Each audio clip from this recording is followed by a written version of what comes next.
நண்பர்கள் அனைவருக்கும் வணக்கம். நம்ம இந்த வீடியோவில் என்ன பார்க்க போகிறோம்னா, தஞ்சாவூரில் உள்ள அரவிந்த் கண் மருத்துவமனைக்கு டெமோ கிளாஸ் வந்திருக்கோம். இந்த டெமோ கிளாஸ் வந்து மருத்துவமனையில் இருக்கிறவங்களுக்கு மட்டும் இல்லாமல் பொதுமக்களுக்கும் ஒரு விழிப்புணர்வாக இருக்கும். தொடர்ந்து வீடியோ பாருங்கள். இந்த வீடியோ தீ பாதுகாப்பை பற்றி ஒரு விழிப்புணர்வை ஏற்படுத்தும். தொடர்ந்து ஃபுல்லாக வீடியோ பாருங்கள்.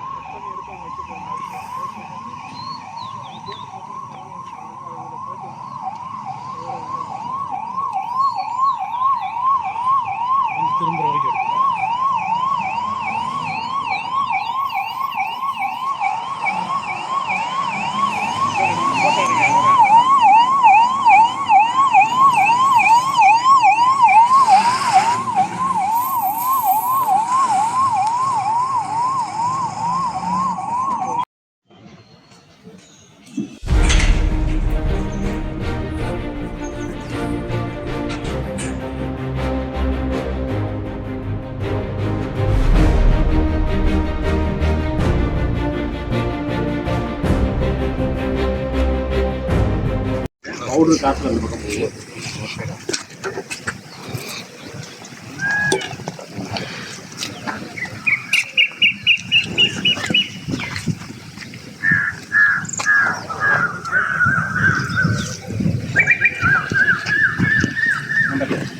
கல் வச்சுக்கீங்களா? கல் போட்டு இருக்கு.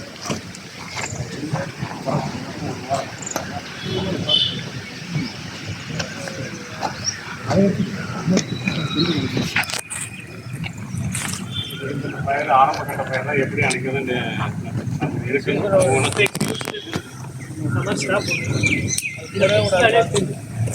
அடுத்து இந்த இருக்குல்ல இந்த பின்னை எடுத்து நீங்கள் உருவிட்டீங்கன்னா இது பி பாஸ்ன்னு சொல்லுவாங்க. எக்ஸாம்பிள் பாஸ் அது ஃபுல் பி இந்த பின் அப்படின்னு சொல்லுவாங்க. ஃபுல்லாக வெளில இழுக்கிறது.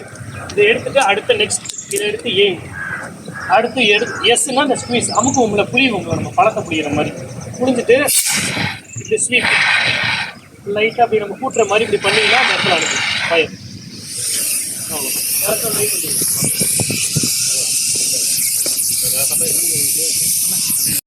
என்ன இருக்கும் திடீர்னு ஃபயர் நீங்கள் ஆகாது நம்ம நடப்போம். ஆகாத வரைக்கும் சந்தோஷம் எல்லாம் இருக்கும். பட் எப்படினாலும் எங்களுக்கு கால் வந்துடும் தீபாவளி அன்னைக்கு இந்த மாதிரி ஃபயர் ஆயிடுச்சு அப்படின்னு சொல்லி. அந்த நேரத்தில் போய் நீங்கள் தண்ணி ஊற்றுனீங்கன்னா என்ன ஆகும்? தண்ணி ஊற்றக்கூடாது.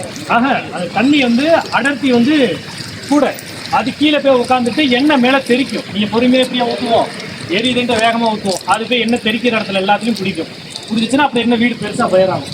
ஸோ வீட்டில் எப்போவுமே நீங்கள் பழையார சுற்றி என்ன பண்ணணும், பக்கத்தில் ஒரு சாக்கு இல்லைன்னா போர்வை இருக்கும்ல, ஒரு வாளியில் நினச்சி வச்சுக்கோங்க. ஒரு சேஃப்டிக்கு ஒன்றும் இல்லை, முடிஞ்ச பிறகு நீ காய போட்டுக்கலாம்.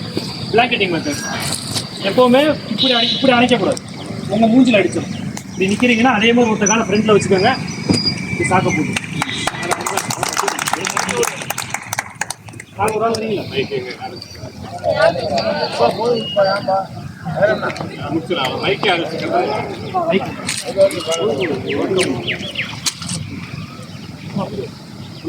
அது சார் காற்று எந்த பக்கம் அடிக்குது அது ஆப்போசிட்ல நம்ம ஒரு கால் மீடியா நல்லா கீழே வச்சு நல்லா குனிங்க நல்லா குனிங்க போடுங்க. அப்படியே போட்டுரு. ஏன் தண்ணி இல்லாமல் போடக்கூடாதுன்னா அதில் ஹோல் ஓட்டை இருக்கும்ல போர்வை எல்லாத்துலேயுமே அது மூலிமா காற்று வந்துக்கிட்டே இருக்கும். நீங்கள் தண்ணியை நினைக்காம போட்டிங்கன்னா இப்படி இருந்தாலும் எரிஞ்சுக்கிட்டு தான் இருக்கும். தண்ணி வந்து அந்த ஹோல்ஸ்லாம் கவர் பண்ணிடும்.